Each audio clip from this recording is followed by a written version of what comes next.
चिनुतं शरण्यं भित्रार्तेऽहं प्रणतपाल भवाब्धिपोतं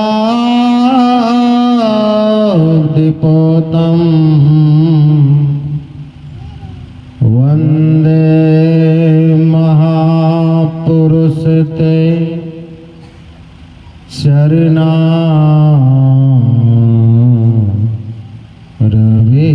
चरणारविन्दं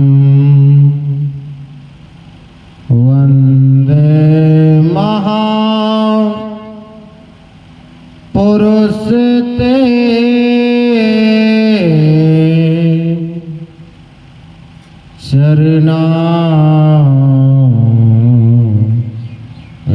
चरणारविन्दं वन्दे माता जनकवती जिसने मेहि को जन्म दिया,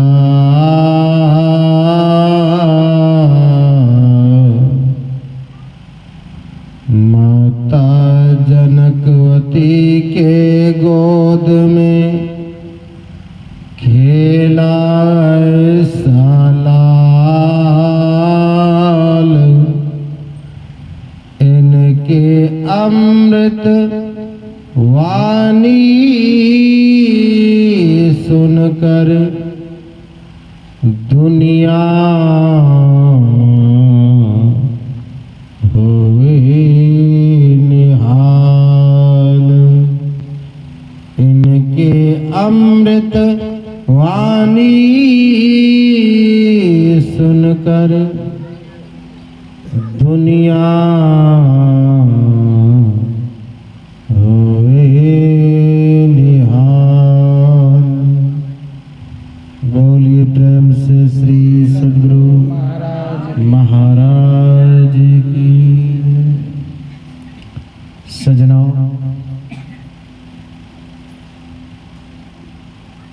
आप सब जो देख रहे हैं,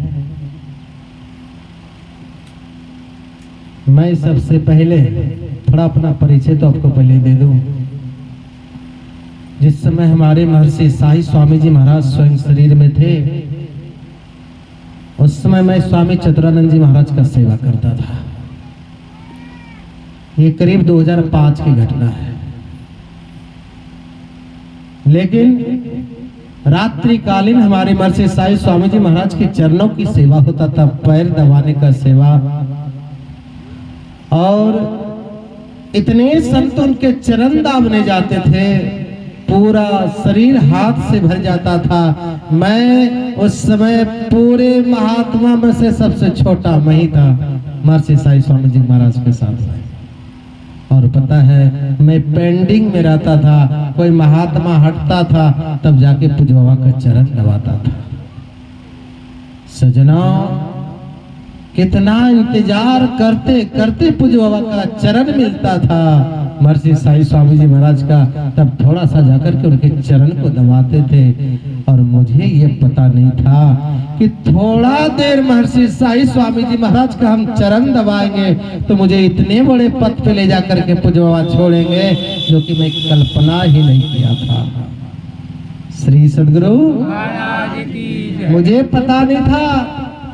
अभी कुंदन जी महाराज से सुन रहे थे, सजना, किसी को एक अखिल भारती कराने का मौका नहीं मिलता है, मैंने दो अखिल भारती करा दिया। ये साधारण आदमी नहीं करा सकता है। हाँ, ये सब गुरु महाराज की कृपा है। और सजना, उस समय मैं पूज्य बाबा का खूब सेवा करता था, और वही सेवा का फल है आज कि जहां भी जाते हैं दुनिया माला पहनाने दौड़ रहे हैं, दुनिया चरण धोने दौड़ रहा है। ये सेवा की ताकत है। और मैं कहता हूँ, ये जितनी भी व्यवस्था हो रहे हैं, सब करने वाले ये महर्षि नहीं परमहंस महाराज है। श्री सद्गुरु, इसलिए हमारी इच्छा हो रहा है कि जिन महापुरुषों की कृपा से आप अच्छी गाड़ी पे घूमते हैं, अच्छे कपड़े पहनते हैं। हम अपनी भी बात कर रहा हूं, हम भी इनोवा गाड़ी पे घूमते हैं बनारस में, एसी कमरे में सोते हैं। सजना मैं बताऊं, जहां रात्रिकालीन कार्यक्रम था वहां बांध था, बांध समझते हैं ना। और मैं देखा 4 चक्का क्या पहुंचेगा, 2 चक्का का वहां आफत है। हाँ, क्योंकि लगता है बारिश हुआ होगा, एक तरफ तो ठीक ठाक है, एक तरफ पूरा गड्ढा है, कीचड़ है। सजना मेरा ये स्वभाव है कि करोड़पति के भी घर जाता हूँ तो एसी का आनंद लेता हूँ, लेकिन गरीब के घर भी जाता हूँ तो झोपड़ी का भी आनंद लेता हूँ।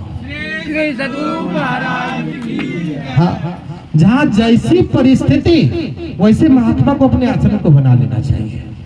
हाँ, जब सच्ची बात कर रहा हूँ, करोड़पति के घर जाता हूँ, बड़े बड़े हस्ती वाले जब हम लोगों का कार्यक्रम लेता है तो बड़ी व्यवस्था होती है, बड़ी स्वागत होती है, एसी कमरा मिलता है।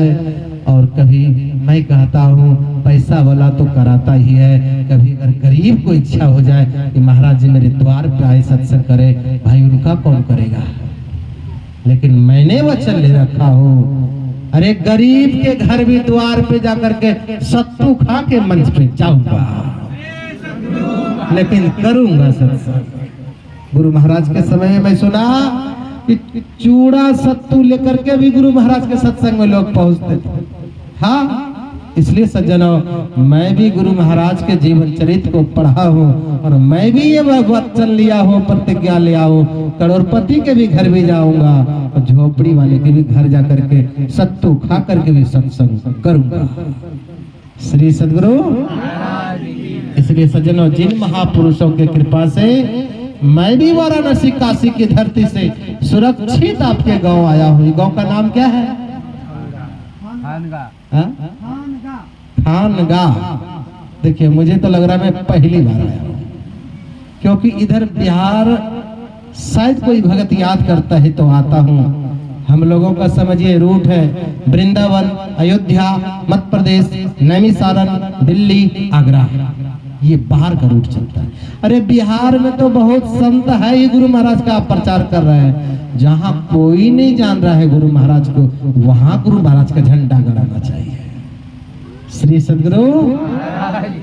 वहां जाके इनका जय जयकार करवाता हूँ। बिहार की तो बात छोड़िए, बिहार तो गुरु महाराज का जन्म स्थान ही है। बिहार में तो दुनिया जान रहा है इनको, जहाँ कहीं नहीं जान रहा है वहां जना दे महात्मा तो समझना वो बड़ा महात्मा है।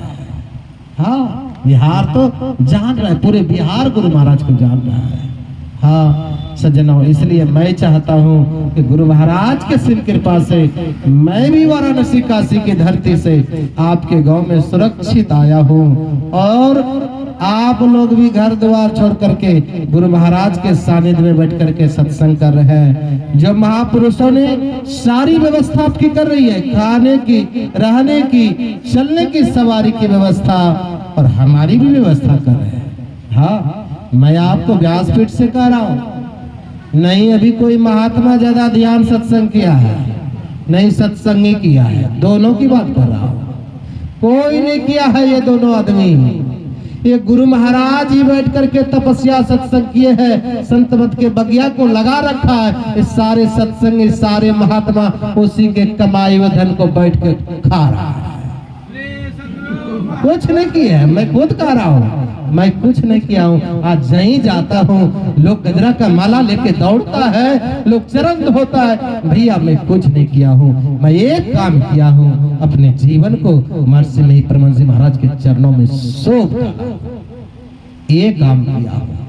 और जिन्होंने इसके चरणों में जीवन को पूर्ण रूप से सौंप देता है ना, तो ध्यान रखना वह व्यक्ति जहां भी जाता है उसके लिए गजरा का माला लोग लेके खड़े रहते हैं, उनके चरण धोने के लिए लोग खड़े रहते हैं। जिन महापुरुषों की कृपा से सारी आपकी व्यवस्था हो रहा है, मैं चाहता हूँ कि गुरु महाराज का एक बार जोरदार आप लोग थोड़ा ताली बजा के स्वागत करें। बजाइए एक बार ताली, कोई सो रहा है।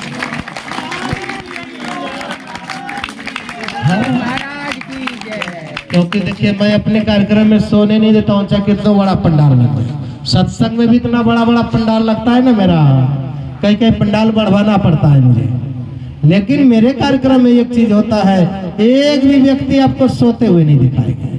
क्यों? इसलिए मैं संगीत वाले को रखता हूँ, ऑर्गन वाले, पैड वाले, डोगी तबला वाले, पूरा सेट रहता है मेरे साथ। हाँ, कभी मौका लगेगा तो ऐसी व्यवस्था करना, तब देखना कैसे 3 घंटा सत्संग होता है, पता ही नहीं चलेगा आपको टाइम का। और सज्जनों, गुरु महाराज का तो हम लोग स्वागत कर ही लिए। आपके बीच में महाराज श्री का नाम क्या हुआ? हाँ, बिंदेश्वरी जी महाराज, बड़े ही सरल महापुरुष लग रहा है। मुझे तो लग रहा है महाराज जी से और हमारी मुलाकात पहली बार हुआ है।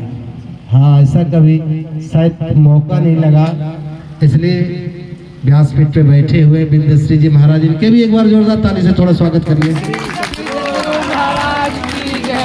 सज्जनों, अब देख रहे हैं हमारे बगल में कुंदन जी महाराज, इनसे हमारी मुलाकात पहले हुआ था कि नहीं हुआ था पता नहीं, लेकिन इलाहाबाद त्रिवेणी संगम में जहाँ अखिल भारती कराए, वहां पे थोड़ा ज्यादा दोस्ती प्रेम हो गया। हाँ, वहां पे इतना प्रेम हो गया, इतना प्रेम हो गया, आपको सच बताऊं, अब तो ऐसा प्रेम हो गया है, दिन भर में एक बार फोन नहीं होता तो मन ही नहीं लगता है। ऐसा परिस्थिति हो गया दोनों में। हाँ, चाहे ये महाराज जी करे चाहे हम करें, वो 24 घंटा में एको बार लगता है फोन पहुंच ही जाता है। हाँ, ये प्रेम कराता है। इन महापुरुषों का भी बड़ा ही प्रेम है मेरे प्रति, और मुझे पता चला है कि ये महाराज जी का जन्म स्थान है। सच्ची बात है ना? हाँ, और एक बात बोलो, इनका जन्म स्थान है तो मेरा भी है, ये मत समझना कि मेरा नहीं है। हाँ, इनका है तो मेरा भी। अरे सारे संतों का, एक संतों का जन्म स्थान है तो सभी संतों का है। हाँ, क्योंकि आपका घर मेरा घर, बिल्कुल आपको चिंता नहीं करना है। इसलिए सज्जनों, कुंदन जी महाराज दिन रात एक करके आप सबके साथ रहा और व्यवस्था किया है। और पता है, इनका आश्रम है, मैं गया था मधेपुरा जिला, बहुत सुंदर आश्रम। कभी जाना तो वहां भी जाकर के इनके आश्रम में 2-4 दिन जाकर ध्यान सत्संग करना, बहुत सुंदर। मैं गया था एक बार, और हो सके नवरात्र में सदगुरुदेव भगवान की कृपा हो गई, वहाँ 7 दिन का भागवत भी होने की संभावना है। आप सबको मौका लगे उसमें जरूर आना। इसलिए कुंदन जी महाराज बड़े, इनका भी बहुत बड़ा फील्ड बना हुआ है वहाँ, मैं देखा हूँ। एक फोन पे सारी व्यवस्था इनकी हो जाती है। ये बैठे रहते हैं महापुरुष अपने कमरे में, लेकिन सब लोग सब सामान लाना चालू कर देता है। इनका बहुत बड़ा एरिया बन गया है वहाँ पे श्रीनगर में, और फोन से ही सारी व्यवस्था, पंडाल बनाना और जो भी करना, सारी व्यवस्था आश्रम में बैठे बैठे कर लेते हैं महापुरुष। इसलिए जोरदार आप लोग इनका भी एक बार ताली से स्वागत करें। सज्जनों, मैं चाहता हूँ एक बार आप अपने लिए भी मजा लीजिए, आप भी नाराज ना रहे। आइए सज्जनों, ये सत्संग बड़े ही सौभाग्य से मिलता है। हाँ, कई